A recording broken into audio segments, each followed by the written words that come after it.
আপনাদের ভাঙরে এক হারামি বাচ্চা জন্ম হয়েছে, আপনাদের ভাঙরে হালালি বাচ্চা নয় হারামির বাচ্চার জন্ম হয়েছে। ওর জন্মের দোষ আছে, ওর বাপের ঠিক নেই, ও কোথায় জন্ম হয়েছিল আমার আল্লাহ জানে। যদি বলে এত বড় কথা, হ্যাঁ এত বড় কথা, ওর জন্মের দোষ আছে। ইতিহাস খুলে ভারতবর্ষের মানুষ মুসলমান হতে পারত না, যার মাথায় টুপি পেলাম, মুখে গাড়ি পেলাম, নামাজ পেলাম, রোজা পেলাম, হজ যাকাত তাসবিহ তেলাওয়াত পেলাম, তার অবদান রয়েছে, অন্য কারো অবদান নেই। এই হারামির বাচ্চার কারো অবদান নেই। আরে আমার কারো যদি ফুরফুরা জমিনে শুয়ে আছে, আবু বকর সিদ্দিকের অবদান আছে। সুবহানাল্লাহ, আর বলুন সুবহানাল্লাহ। আর তার আল্লাহদের বিরুদ্ধে কথা বলার জন্য তৈরি হয়ে গেছে। আল্লাহ তরফ থেকে গজব হবে, করোনা ভাইরাস হবে, তোর বাপ তোর মুখ দেখতে পাবে না, তোর মা তোর মুখ দেখতে পাবে না, তোকে গোসল দেওয়া হবে না, তোর জানাজা হবে না, তোকে কাফন করানো হবে না। 200 জন 400 জনের লাশ ওই ডাম পারে করে তুলে জিসিবি করে ঘুরে ফেলে দিয়ে জিসিবি চাপা দেবে। এইরকম কপাল করে হবে। পরিবর্তন তওবা কর, ভালো হ। এবার বললেন হুজুর যদি কেউ খারাপ হয় তাকে খারাপ বলা যাবে না, বলা যাবে কেন?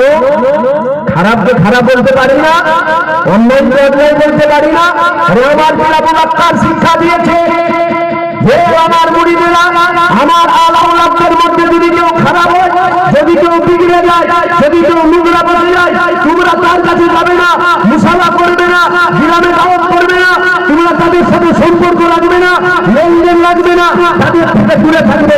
খবরদার বাবা, তোমরা তাদের বিরুদ্ধে কথা বলবে না, তোমরা তাদের সমালোচনা করবে না, তোমরা তাদের গালাগালি করবে না, তোমরা নোংরা ভাষা বলবে না।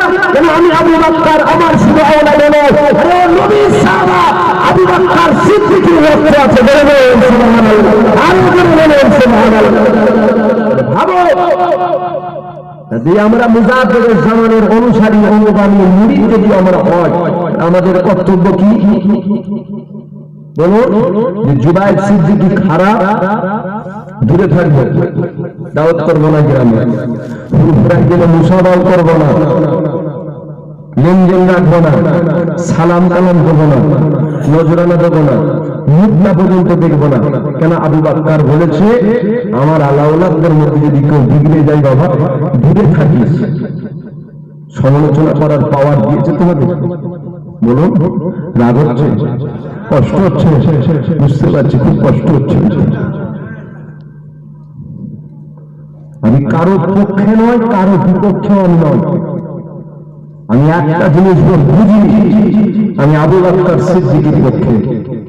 আমি একটা জিনিস বুঝি, আমি নবী সাহাবার পক্ষে। আমি একটা জিনিস বুঝি, আমি নবীর পক্ষে। এতটুকু আমি জানি পীরের আওলাদের জুতো মাথায় রাখতে।